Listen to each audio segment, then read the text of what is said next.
ठीक है, so we discussed till here that gross salary is the aggregate of your basic salary, bonus, commissions, allowances, perquisites and retirement benefits. Now this is the first illustration. Mr. X joins services of ABC Limited on 1st January 2017. This is not full stop. This is in continuation. He joins services of ABC Limited on 1st January 2017 and his grade pay for basic salary is 20,000, 1,000 and 40,000. It means it's 1,000 increment for every completed years of service. He will be given dearness allowance of 30% of basic salary and bonus in the month of September 2019, which is equal to 1 month of the basic salary. He is given personal allowances of rupees 5,000 per month, out of which half are saved and half are spent. He is given official allowances rupees 6,000 per month. He saves half amount and spends the remaining half amount. Company has provided him a servant for domestic help and the salary of servant is rupees 3,000 per month. Calculate his gross salary for the previous year 1920. Okay. So first thing is that we have to compute the basic salary. Okay. He joined in on 1st January 2017. ठीक है, हमारा previous year क्या है 1920. सो 1st January 17 से लेकर 31st December 17 तक उसकी salary क्या रहेगी 20,000. Okay. Then from 1st January 2018 से 31st January 2018 तक क्या रहेगी उसकी सैलरी 21,000, क्योंकि उसके बाद उसको 1,000 का इंक्रीमेंट मिल रहा है. उसके बाद 1st January 2019 से 31st December 2019 तक उसकी सैलरी क्या रहेगी 22,000, क्योंकि फिर एक साल का 1,000 का उसको इंक्रीमेंट मिला है. Then for 20 from 1st January 2020 to 31st January 2020 उसकी सैलरी क्या होगी 23,000 सॉरी. सो ये सैलरी हमने कैलकुलेट कर ली है. सबसे पहले हमने ये किया है कि 1st January 17 से 31st January 17 तक 20,000 रहेगी. फिर 1st January 2018 से पूरे साल 21,000 रहेगी. देन 1st January 2019 से 22,000 एंड फ्रॉम 1st January 2020 से 23,000. क्योंकि जब भी ग्रेड पे का क्वेश्चन आएगा सबसे पहले निकालो कि किस साल में कौन सी बेसिक सैलरी आपकी चलेगी. अब मेरा प्रीवियस ईयर क्या था 1920. सो अगर मेरा प्रीवियस ईयर 1920 है तो it is starting from 1st April, right. So 1st April 2019 से 31st December 2019 तक मेरी बेसिक सैलरी है 22,000. सो 22,000 into 9 months. Then for the remaining 3 months, that is from 1st January 2020 till 31st March 2020, it is now 23,000. So 23,000 into 3. So this is your basic salary, that is 2,67,000. ठीक है. तो जो gross salary का first component था basic salary, वो हमने ऐसे compute कर लिया. Now the next thing is he will be given dearness allowance of 30% of basic salary and bonus दिया गया है in the month of September 2019 which is equal to 1 month of the basic salary. Simple. DA है आपका 30% of basic salary. basic salary क्या है आपकी जी ma'am? हम तो 23,000 लेंगे ना अगर प्रीवियस ईयर 2019 से 2020 है. 1st Jan 2020 वाली सैलरी लेंगे ना. नहीं बेटा, आपकी देखो प्रीवियस ईयर 1920 है तो सब शुरू कब से हुआ है 1st April से ना. 1st April 2019 से शुरू हुआ है ना. तो 1st April 2019 में उसकी सैलरी क्या थी 22,000. ओके. उसकी सैलरी तो अपडेट 1st January 2020 को हुई है ना 23,000. तो जिस महीने में जोन सी सैलरी थी उसकी वो वैसे ही तो कंप्यूट होगी आपकी. क्लियर है? क्लियर है बेटा? 2,67,000 multiply by 30%. This is your dearness allowance. That is 80,100. Clear है इतना? DNS allowance डायरेक्ट बोला हुआ है कि it is 30% of basic salary. Excuse me ma'am, जी मैम डियरनेस अलाउंसेस होते क्या है, मतलब एक्सप्लेन कर दो थोड़ा सा, पीपीटी में भी थोड़ा समझ नहीं आया था। बेटा, जैसे इन्फ्लेशन होता है ना, हर साल आपका इन्फ्लेशन आता है, चीजें महंगी हो जाती है, सब्जियां महंगी हो जाती हैं, कॉस्ट ऑफ लिविंग थोड़ी बढ़ जाती है, इन्फ्लेशन आता है ना। अगर इन्फ्लेशन नहीं आता तो डीए आता ही नहीं है। डियरनेस अलाउंस क्या होता है, जैसे हमारी कॉस्ट ऑफ लिविंग बढ़ जाती है तो हमारी परचेजिंग पावर कम हो जाती है। परचेजिंग पावर समझते हो? जो same commodity of goods and services हम पहले फॉर एग्जाम्पल 1,000 रुपए में खरीदते थे, अब वो 1200 की हो गई है। सेम गुड्स एंड सर्विसेज, जो आपका same bucket of goods and services था, जो आप पहले खरीदते थे, वो अब महंगा हो गया है। तो वो जब महंगा हो गया तो इट मीन्स इन्फ्लेशन आ गया, आपकी चीजें महंगी हो गई है। तो जब इन्फ्लेशन आ जाता है तो आपका एम्प्लॉयर क्या कहता है, वो डियरनेस अलाउंस देता है। डियरनेस अलाउंस मतलब कि वो इतना परसेंट आपकी बेसिक सैलरी पे हाइक दे देता है, जिससे वो ये कहता है कि आप इस इन्फ्लेशन को कंपनसेट कर सकते हो। तो ये कंपनसेटरी अलाउंसेस होते हैं, जैसे गवर्नमेंट भी देती है कि जब गवर्नमेंट को पता है कि अब इन्फ्लेशन ज्यादा हो गया है तो हम डीए देते हैं अपने एम्प्लॉइज को, जिससे उनकी सैलरी बढ़ जाएगी। यूजुअली बेसिक सैलरी बहुत कम बढ़ती है। डियरनेस अलाउंसेस और different kind of allowances in perquisites, वो जैसे जैसे बंदे का एक्सपीरियंस होता रह जाता है वैसे वैसे वो बढ़ती चले जाते हैं। बट ये बेसिक सैलरी सबसे रेयर बढ़ती है, जो ग्रेड पे होता है ना वो सबसे कम बढ़ता है।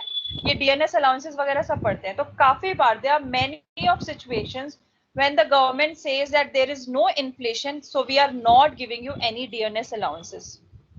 बहुत बारी आपने न्यूज में पढ़ा होगा, ऐसे गवर्नमेंट बहुत बारी कर देती है कि इन्फ्लेशन नहीं है। तो इन्फ्लेशन आपका कौन बताता है? आपके प्रॉपर आपके इकोनॉमिस्ट होते हैं, जो प्रॉपर डेटा से they tell you whether there is an inflation in the country और नॉट।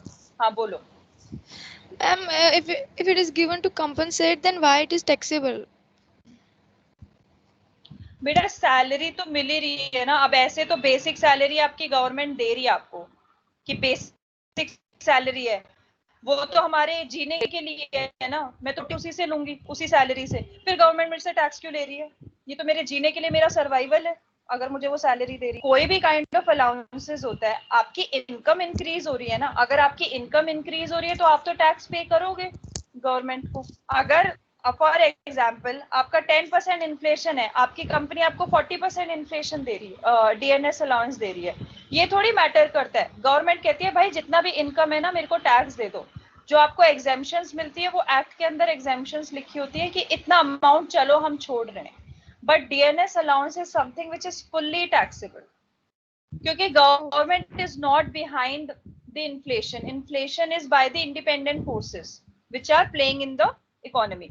जब आपका इन्फ्लेशन आ जाता है, कोई प्रॉब्लम आ जाती है, तो इसमें गवर्नमेंट की थोड़ी रिस्पॉन्सिबिलिटी है कि वो एकदम से ऐसे बोल दे कि नहीं भाई चलो हम डीए तुम्हारा माफ कर दें। अलाउंसेस तो आपको मिल रहे हैं ना। अब देखो, अगर इसी एग्जांपल में देखोगे 80,100 उसको बंदे को पैसे मिल रहे हैं इतने ज्यादा, तो इसलिए वो बोलती है कि आपको पैसे मिल रहे हैं तो थोड़ा तो टैक्स हमें दोगे। सारा थोड़ी टैक्स ले लेती है गवर्नमेंट, कुछ ही तो लेती है पोर्शन।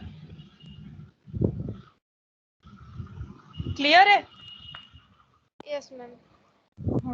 बेटा, ऐसे इतना तुम ऐसे कंसेप्चुअली नहीं सोच सकते कि मैम इन्फ्लेशन तो बुरा हो रहा है, अगर डीएनएस अलाउंस हमारा एम्प्लॉयर दे रहा है तो इसमें गवर्नमेंट क्यों ले रही है। ये क्यों वाले क्वेश्चंस नहीं होते हैं। टैक्स में tax is something which is already there, और टैक्स अगर बोलता है कि that you have to tax that allowances, तो वो उसमें करते हैं। हालांकि there are many of provisions when the CA and the other society put up a representation to the government कि इट इज नॉट राइट, थोड़ा इसको कम कर दो या इसमें थोड़ी एग्जेम्पशन दे दो, तो उसके बाद गवर्नमेंट रिप्रेजेंटेशन के अकॉर्डिंगली दे एक्ट। काफी बार होता है कि जैसे रेट बढ़ा देती है गवर्नमेंट, तो काफी सीए वगैरह डालते हैं रिप्रेजेंटेशंस। आपकी जो इफेक्टेड पॉपुलेशन होती है वो डालती है रिप्रेजेंटेशन कि नहीं आप गलत कर रहे हो, आप ऐसा मत करो। उस केस में फिर गवर्नमेंट थोड़े बहुत मॉडिफिकेशंस कर देती है। बट उसके अलावा हमारे पास जो एक्ट में लिखा हो, because since we are studying this subject, तो अभी हम लोग इतना कंसेप्चुअली नहीं अपने आप को सोच सकते कि why it is taxable and why it is not, right. जैसे आपका हाउस रेंट अलाउंस है, वो भी आपका टैक्सेबल होता है, पार्शियली तो एग्जेम्प्टेड होता है। तो वो भी तो हम लोग रेंट पे कर रहे हैं, इसलिए गवर्नमेंट कह रही है कि चलो ठीक है रेंट पे कर रहे हो तो अलाउंस में से थोड़ा डिडक्शन ले लेना। उसमें भी हम ऑब्जेक्ट कर सकते हैं कि एक तो हम रेंट पे कर रहे हैं, हमारा इतना पैसा जा रहा है, फिर भी गवर्नमेंट हमें बोल रही है कि नहीं तुम अलाउंसेस को ऐड कर दो। तो ऐसे कंसेप्ट इतना डीप पे मत जाओ प्लीज, अदरवाइज आप लोगों को टैक्स समझने में बहुत प्रॉब्लम आएगी। ठीक है, सो नेक्स्ट है आपका bonus. So bonus is issued in the month of September. So September bonus आपको मिला है इन द मंथ ऑफ सितंबर, और वो क्या है, 1 मंथ ऑफ बेसिक सैलरी। तो मिला है ये आपको सितंबर 2019 में। तो सितंबर 2019 में आपकी बेसिक सैलरी कितनी थी, 22,000, राइट। 1 जनवरी 2019 से 31 दिसंबर 2019 तक आपकी बेसिक सैलरी थी 22,000। तो इसलिए आपका बोनस भी क्या होगा, 22,000। अगर बोनस मिला होता आपको मार्च 2020 में तो आपका होता 23,000। ठीक है, तो ये स्पेसिफिकली आपका मेंशन है कि किस मंथ में था, इसलिए हमने अपनी बेसिक सैलरी जब कंप्यूट करी थी वहीं से हमने निकाल लिया कि इट इज 22,000। उसके बाद उसने बोला है कि उसको अलाउंसेस मिले हैं। अलाउंसेस कितने हैं, पर्सनल अलाउंसेस मिले हैं 5,000 per month, out of which half are saved and half are spent. तो जब हमने पर्सनल अलाउंसेस का डिस्कशन किया था, जो पर्सनल अलाउंसेस हमने ये कहा था कि पर्सनल अलाउंसेस जो भी एम्प्लॉय को मिल रहे हैं to meet his personal expenses, चाहे वो सेव करे, चाहे वो सेव ना करे, चाहे वो स्पेंड करे, चाहे वो स्पेंड ना करे, it is entirely taxable. Okay, कोई एग्जेम्पशन नहीं है। सो 5,000 पर मंथ है, so 5,000 into 12, 60,000 is your entirely taxable amount. So personal allowances 60,000 आपके डायरेक्टली ऐड हो जाएंगे। Next is your official allowances. Official allowances आपके क्या थे कि ये फुल्ली एग्जेम्प्ट होते हैं, but in case employee is saving the amount और he is spending the amount on personal purposes, then such amount will be taxable. So in this case 6,000 per month उसको official allowances थे, but वो half amount save कर रहा था. So in case he is saving the half amount, then it means it is taxable. So 6,000 का half क्या हो गया आपका 3,000. So 3,000 into 12, 36,000 will be taxable as your official allowances. अगर वो सेव नहीं कर रहा होता तो ये पूरा का पूरा 6,000 into 12 आपका exempted होता. So in this case the entire amount is taxable. Then next is company has provided him a servant for domestic help in salary of servant is rupees 3,000 per month. So जो facility of servant है, this comes under your perquisites, right? ये आपको facility दे रहा है, तो उसकी जो भी सैलरी जो आप सर्वेंट को जो एम्प्लॉयर पे कर रहा है, 3,000 into 12, 36,000 is entirely taxable. So in this case अगर आप ये देखोगे तो ये सारे वो अमाउंट है जो एम्प्लॉयर डायरेक्टली और इनडायरेक्टली एम्प्लॉय को दे रहा है. ठीक है, एम्प्लॉय को अगर वो दे रहा है तो वो टैक्सेबल होगा उसके लिए. ठीक है, सिर्फ एक यही केस है कि ऑफिशियल पर्पसेस के लिए अगर कोई अलाउंस दे रहा है तो अगर उसने सेव करा है तो बस वही टैक्सेबल होगा, क्योंकि वो उसकी सैलरी, वो at the end of the day he is taking the benefit of it, तो इस केस में वो टैक्सेबल है. बट अगर वो ऑफिशियल अलाउंस ऑफिशियल पर्पस के लिए यूज कर रहा है तो it means it is exempted. ठीक है, so this is done, bonus done, personal allowances entirely, official allowances only half of it, so 3,000, and perquisites 3,000 into 12. So now you have to add all these components in order to calculate your total gross salary, which is 5 lakh rupees 1,100. ठीक है, तो ऐसे आपको gross salary निकालनी है. हर component की there is a separate calculation. जब कैलकुलेशन हो जाएगी then you have to add up all the components together and then you can compute your gross salary. Is this question clear? Doubt to anyone? Yes. Clear? 4,78,100. Clear है? Achal, perfect. Then basis of charge of section 15. सो आपका जो salary income है उसका basis of charge आपका given है under section 15 of the act which ma'am एक says doubt that, है ma'am एक डाउट है बोलो बोलो मैम। बोलो। ये ऑफिशियल अलाउंसेस में मैम हमने पूरा 72,000 क्यों नहीं लिया, क्योंकि बाद में वो 36,000 तो मतलब माइनस भी कर सकते हैं, लेकिन अभी तो 72,000 हमारी पूरी ग्रॉस सैलरी में ऐड होना चाहिए ना। जैसे आपके ऑफिशियल अलाउंसेस ये बोले जाते हैं कि आपके ऑफिशियल अलाउंसेस अगर आप ऑफिशियल पर्पसेस के लिए यूज कर रहे हो ना, तो आपकी गवर्नमेंट कहती है इट इज इंटायरली एग्जेम्प्ट आपके ऑफिशियल अलाउंसेस। जैसे हमने इनिशियल अभी डिस्कस भी किया था, जैसे आपके प्रोजेक्ट अलाउंसेस हो गए और काफी टाइप के आपके ऑफिशियल अलाउंसेस होते हैं। तो अगर आपका ऐसा कोई अलाउंस है which is official in nature and you have to use it for official purposes, और अगर आप वहां पे नहीं यूज कर रहे हो उसको, आप इंस्टेड आप सेव कर रहे हो वो अमाउंट, अपने पास रख रहे हो, वो स्पेंड नहीं कर रहे हो आप, तो जो आप अपने पास रख रहे हो ना, सिर्फ आपके पास वाला अमाउंट इज टैक्सेबल। सो आपके क्वेश्चन में ये था कि उसको ऑफिशियल अलाउंस मिल रहा है 6,000 rupees per month, but half वो सेव कर रहा है, वो अपने पास रख रहा है, तो वो जो हाफ अमाउंट है ना, सिर्फ वही टैक्सेबल है, बाकी हाफ नहीं है। क्योंकि as per the definitions given for the allowances, अगर नेचर ऑफिशियल होता है और ऑफिशियल पर्पस के लिए यूज होता है तो इट इज एंटायरली एग्जेम्प्टेड, मतलब आपकी ग्रॉस सैलरी में वो एग्जेम्प्टेड है, वो नहीं आएगा। बट गवर्नमेंट कहती है अगर आपने वो ऑफिशियल अलाउंस में से कुछ भी अपने पर्सनल एक्सपेंडिचर्स या फिर खुद से आपने सेव कर लिया ना, तो वो भाई हम टैक्सेबल करेंगे आपके ऊपर। तो इसीलिए ऑफिशियल अलाउंसेस का खाली हाफ पार्ट है। ठीक। आपके क्वेश्चन, हाँ, आप पता नहीं थे या नहीं थे, एक बच्चे ने पूछा भी था, तो यही था, अगर क्वेश्चन में स्पेसिफिकली मेंशन नहीं है कि ये पर्सनल है या ये ऑफिशियल है, तब आप वो लिस्ट फॉलो करोगे जो मैंने लिस्ट आप लोगों के साथ शेयर करी थी कि whether this allowance is fully taxable, partly taxable या फिर फुल्ली एग्जेम्प्टेड। तो उस केस के अकॉर्डिंगली आप डिसाइड करोगे। ठीक है, अभी प्लीज डोंट पैनिक, हम अलाउंसेस का प्रॉपर सेशन करेंगे जिसमें सारे अलाउंसेस आपके इन डिटेल डिस्कस। ठीक है, अभी सिर्फ बेसिक आपके कंसेप्ट्स क्लियर हो रहे हैं कि ग्रॉस सैलरी कैसे कंप्यूट होती है। तो अभी हम बहुत छोटे छोटे बेबी स्टेप्स लेके चल रहे हैं, इसलिए इतना डिटेल अभी मत जाओ। हर चीज आपकी पूरी अलाउंसेस, पूरे पर्क्विजिट्स, पूरे बेनिफिट्स, सब पे आपके अच्छे से सेशंस होंगे। ठीक है, अभी बस ये समझ लो अलाउंस पर्सनल क्या कैसे ट्रीटमेंट होता है और ऑफिशियल कैसे होता है, बस इतना क्लियर होना चाहिए। क्लियर है? Okay ma'am, yes ma'am.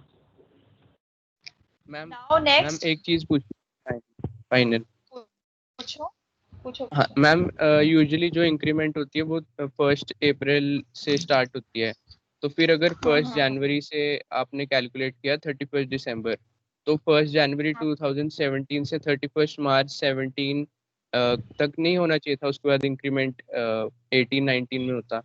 क्योंकि नहीं यूजुअली नहीं सैलरी में ऐसा होता है ना कि नहीं, जैसे ग्रेड पे की, जब बेसिक ग्रेड पे की आप डेफिनेशन देखोगे तो उस डेफिनेशन में ऐसे नहीं बोला कि this financial year will be taken into account that is from 1 April to 31 March. उसने ये लिखा है for every completed years of service. तो आपका जो बेसिक सैलरी का ग्रेड वाला कंसेप्ट है, this is for every completed of service. So for example in case any employ has joined during the year, तो उसकी जब फर्स्ट पूरा 1 साल कंप्लीट हो जाएगा उसके बाद इंक्रीमेंट मिलेगा, ना कि अगर उसने फॉर एग्जांपल 1 जनवरी 17 को किया तो उसको 1 साल 3 महीने बाद इंक्रीमेंट नहीं मिलेगा। इतना डिले नहीं होगा उसके साथ कि उसको फिर 3 महीने और एक्स्ट्रा काम करना पड़ रहा है, फिर उसके बाद जाके उसको इंक्रीमेंट मिल रहा है। तो as per the definition of your grade pay, it is for every completed year of service. ठीक है, ओके ये मैम। इसमें फाइनेंशियल, हाँ मैम फॉर एग्जांपल कोई 15 अक्टूबर को ज्वाइन कर रहा है, तो फिर वो अगले 15 अक्टूबर से इंक्रीमेंट मिलेगा? ये इतना भाई आई हैव टू चेक, मुझे लगता नहीं है कि इतनी कैलकुलेशन होती होगी, शायद वो मंथ वाला कंसेप्ट होता होगा every completed year of service में ना। मुझे नहीं लगता 15 से 15 होता होगा, और ऐसा कोई शायद आपकी बुक्स में क्वेश्चन भी नहीं है जो मैं आपको अच्छे से क्लियर कर पाऊँ कि अगर ऐसा होता है तो फिर हम लोगों को सैलरी भी डिवाइड करनी पड़ जाएगी कि 20,000 की आधी Yes. 10,000 इतने दिन की और बाकी 21,000 मतलब 10,500 की, ऐसी। तुम 1 मिनट मुझे दो, मैं तुम्हारी सिंघानिया सर की बुक में से अभी बताती हूँ ग्रेड वाला उन्होंने किस तरीके से गिवन है। question. Okay, ma'am. Singhania circuit में तो दिख ही नहीं रहा है, गिरीश आहूजा की में था शायद.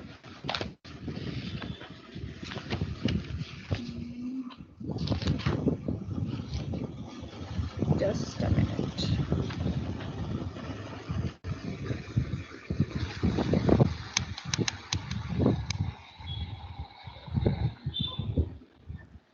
अच्छा, तुम्हारी जो गिरीश आहूजा सर की बुक है उसमें ऐसे लिखा हुआ है कि certain employees are entitled to a graded system of salary and under this system the normal annual increments to be given to the employee are already fixed in the grade. For example, if an employee joins the services on 1st May 2012 and he is placed in a grade, नहीं बेटा, during the year they have not specified. इसमें कोई ऐसा specification they have. But his salary is not. It's joined the services on first. हाँ, during the year इन्होंने नहीं किया है, हर बार इन्होंने starting का ही किया है. Might be CA और CS या ICWA में हो आप लोगों का ऐसा कुछ कि during the month भी अगर उन्होंने किया हो, but आपके यूनिवर्सिटी एडिशन बुक्स में तो नहीं है.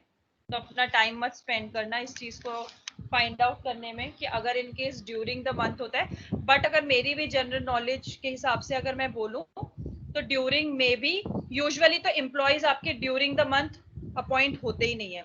आपके यूजुअली फर्स्ट को ही अपॉइंट होते हैं या फिर वो जिस तरीके से सैलरी देते हैं. जैसे मेरे विलीज टावर्स वॉटसन में क्या होता था कि मेरी अपॉइंटमेंट हुई थी 24th को, बट मेरी अपॉइंटमेंट 24th जून को हुई थी. लेकिन इसीलिए हुई थी क्योंकि वो 24th जून को वो हमेशा 6 days इन एडवांस सैलरी देते हैं. तो इस वजह से दे employed 5 of us on 24th June. But usually the employees don't employ the persons during the month until unless वही आपका सैलरी वाला कंसेप्ट आ जाता है. जैसे अभी मैं आपको बताऊंगी ना बेसिस ऑफ चार्ज वाला, तो it is when the salary received or due whichever is earlier. तो मेरे केस में क्या था, सैलरी ड्यू से पहले पे रिसीव हो जाती थी मेरे को 24th, हर मंथ की 24th को हमें सैलरी आ जाती थी हमारे अकाउंट्स में, तो हमें रिसीव्ड जल्दी होता था. तो इस वजह से अगर मैं अपना ग्रेड पे कैलकुलेट करूं तो मेरे लिए आसान है क्योंकि मेरा 24th को होता था बट मेरी ड्यू तो एंड ऑफ मंथ में ही होती थी. ठीक है, इसलिए ड्यूरिंग वाला concept I don't know whether you will find the answer to this or not, but usually it doesn't happen in reality. आपका फर्स्ट या फिर आपकी जो date of receipt of salary होता है उसी दिन आपकी एम्प्लॉयमेंट होती है. आपकी ऐसे कोई रैंडम डेट्स में एम्प्लॉयमेंट करता ही नहीं आपका एम्प्लॉयर, क्योंकि उसको भी पता है ना उसके अकाउंट्स डिपार्टमेंट को कैलकुलेशन करनी है, तो ऐसा करते नहीं है यूजुअली. क्लियर है? Okay ma'am. तो कॉन्ट्रैक्ट पे डिपेंड करता है वो. ठीक है. यस, ठीक है. Now, basis of charge. So salary is taxable when it gets due or is received whichever is earlier. ठीक है, जो भी पहले होगा उसी हिसाब से आपकी टैक्स हो जाएगी. So the due means the time when the employee can demand salary from his employer. And now you will ask how he can check whether when he can demand the salary. So it will be written in your contract of service कि आपकी salary किस day of every month due होती है, या आपके contract of service पे लिखा होता है. So for example you have to calculate the taxable salary for the month of March 2020. ठीक है, मार्च 2020 की निकालनी है. So there are 4 cases. First case is the receiver, that is the employer, has received his salary on 24th March 2020 and the due date of salary is 31st March. जो ये मेरा case है कि 6 दिन पहले रिसीव हो रही है, तो ये टैक्सेबल कब हो जाएगी? 24th March 2020 को. ठीक है, इसका मतलब जैसे ही मुझे रिसीव्ड हुई है वो मेरी ग्रॉस सैलरी में ऐड हो जाएगी. Then in case it is received on 31st March, the due date is 31st March, then definitely taxable on 31st March. In case it is received by the employee on 1st April but due date is 31st March, then again 31st March because now the due date is earlier. Then the last example, in case received by employee on 7th April, the due date of salary is 31st March, again the 31st March is earlier, so taxable on 31st March. Now very important point under this is, for example, you are following a previous year 1920 and due date is starting day of every month and receipt is 4th day of every month. इसका मतलब due भी आपका, जैसे for example आपका अप्रैल है, अप्रैल 2020, ठीक है, ध्यान से सुनना, अप्रैल 2020 आपकी सैलरी में चेक कर रही हूँ whether it is taxable or not. तो आपका जो अप्रैल वाला कंसेप्ट, सॉरी अप्रैल ही मार्च सॉरी मार्च वाला कंसेप्ट देखो, मार्च महीने का, तो ड्यू डेट कब हो रही है? फर्स्ट डे, सो 1 मार्च 2020 को वो ड्यू हो रही है, एंड सॉरी मार्च की आपकी सैलरी 1 अप्रैल 2020 को ड्यू हो रही है, राइट। ड्यू कब हो रही है? आपकी starting day of every month. So जो आपकी मार्च की सैलरी है, it is getting due on 1 April 2020 और रिसीव कब हो रही है? 4 अप्रैल 2020। मतलब जो आपकी सैलरी है मार्च की, वो आपकी अप्रैल के महीने में 1 अप्रैल को ड्यू होती है और 4 अप्रैल को रिसीव होती है। तो दोनों के केसेस में आपका अर्लियर क्या आ रहा है?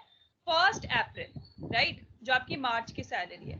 तो इसका मतलब आपका जो मार्च 2020 था, वो मेरा प्रीवियस ईयर 1920 में नहीं आएगा, क्योंकि उसकी सैलरी ड्यू और received whatever the case is, it is happening in April, और मेरा प्रीवियस ईयर 31 मार्च 2020 को खत्म हो चुका है। तो मेरी मार्च की सैलरी उस साल नहीं आएगी, इंस्टेड मेरी 2018 के 2019 के मार्च की सैलरी मेरे पास आ जाएगी, क्योंकि उसकी ड्यू हुई थी 1 अप्रैल 2019 में। थोड़ा कंसेप्ट समझ में आया है?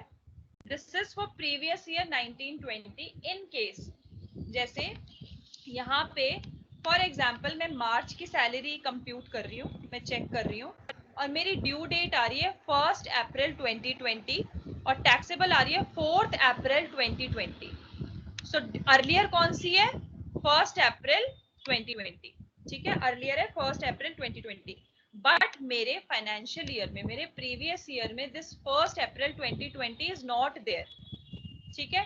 तो इसका मतलब मेरी मार्च की सैलरी मैं अपने फाइनेंशियल ईयर 2019-2020 में नहीं लूंगी, बट मैं 19th के मार्च की लूंगी, क्योंकि वो ड्यू हुई थी 1 अप्रैल 2019 को, वो मेरे फाइनेंशियल ईयर में आ रही थी। क्लियर हुआ है सबको या डाउट है? लिख के समझाऊं या क्लियर हो गया? क्लियर टू एवरीवन कि हमें हमेशा ये देखना है कि ड्यू डेट और रिसीव्ड में कौन सी पहले है, और वो जो पहले डेट आ रही है whether it is lying in our previous year or not, this you have to check every time. Clear है सबको?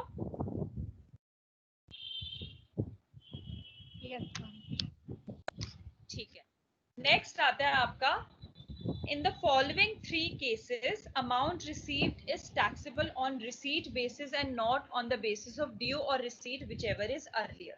कौन से आपकी taxable on the first is your bonus, और there is a specific reason behind this. क्या reason है bonus का? Bonus आपका कभी भी ऐसा नहीं होता कि it is due, it is usually received, ठीक है। बोनस कभी आप लोगों को जैसे यूजुअली होता है कि हमें ऐसा होता है कि हाँ हमें सितंबर में बोनस मिलेगा, हाँ हमें शायद दिवाली पे बोनस मिलेगा, बट ऐसे कोई कॉन्ट्रैक्ट ऑफ सर्विसेज में कभी भी नहीं लिखा होता कि this is the due date of receiving the bonus.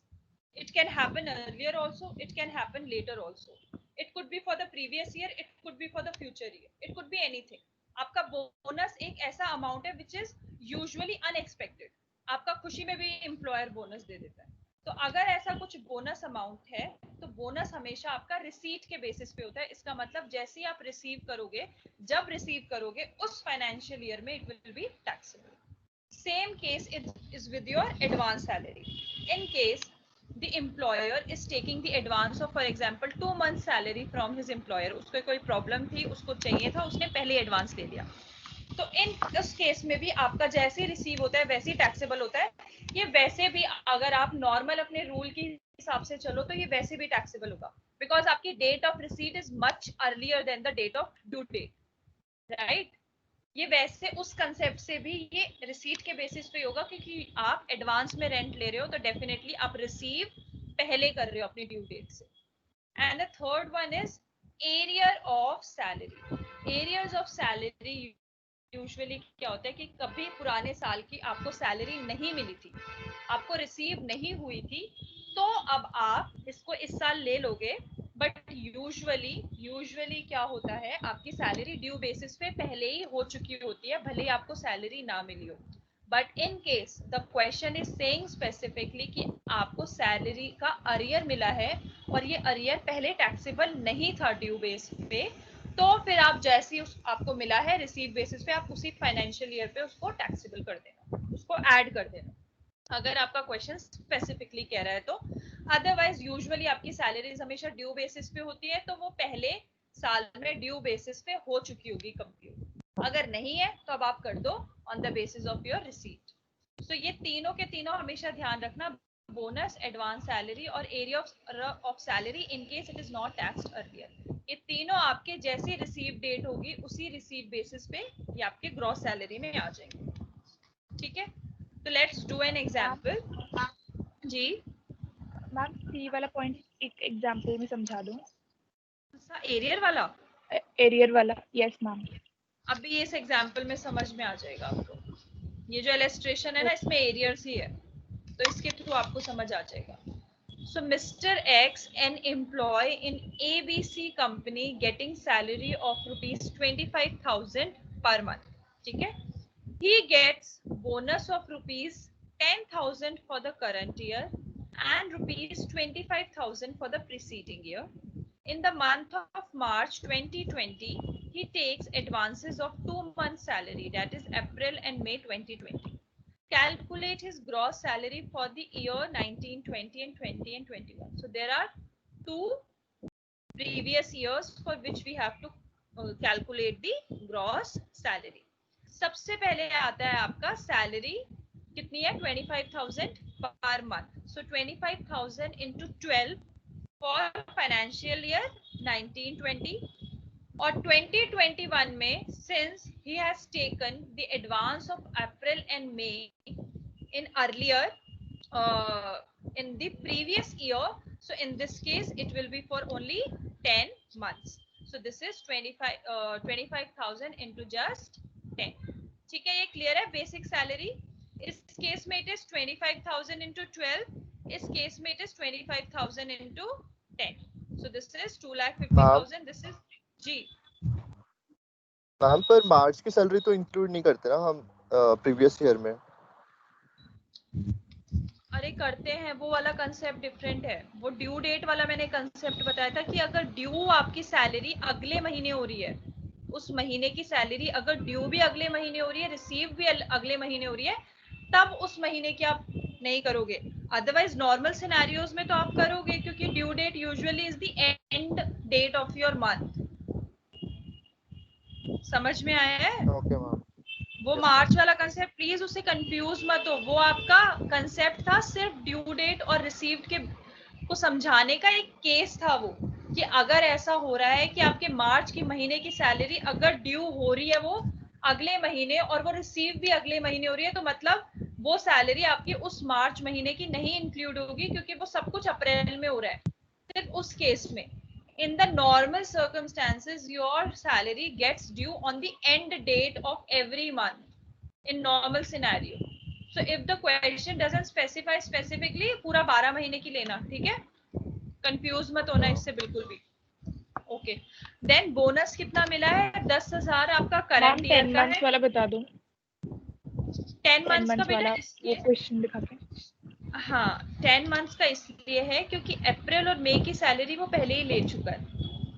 मार्च में ही ना आपका जो प्रीवियस ईयर था ना 1920, जो मार्च में खत्म हुआ था, तो खत्म होने से पहले ही उसने 2 महीने की एडवांस सैलरी ले ली थी, अप्रैल और मई की। तो मेरे पास क्या, अब डेट ऑफ रिसीव्ड और date of due whichever is earlier, तो रिसीव्ड अर्लियर हो गई ना, तो अप्रैल और मई आपकी फाइनेंशियल ईयर 1920 में ही टैक्सेबल हो गया। तो अब आपका 2021 में दोबारा थोड़ी टैक्सेबल होगा, एक ही सैलरी, आपने तो एडवांस में ले ली ना वो सैलरी। अगर मैं एम्प्लॉय की बात करूं तो उसको 2020 में ना अप्रैल की सैलरी मिली होगी ना मई की मिली होगी, क्योंकि उसने एडवांस में ले ली पिछले साल ही। तो इसीलिए आपका फाइनेंशियल ईयर 2021 में अप्रैल और मई की कोई सैलरी नहीं है, इसलिए वो 10 महीनों का।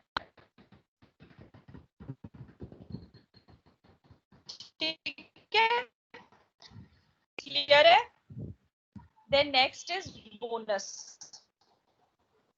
बोनस करंट ईयर का 10,000 है, प्रीवियस ईयर का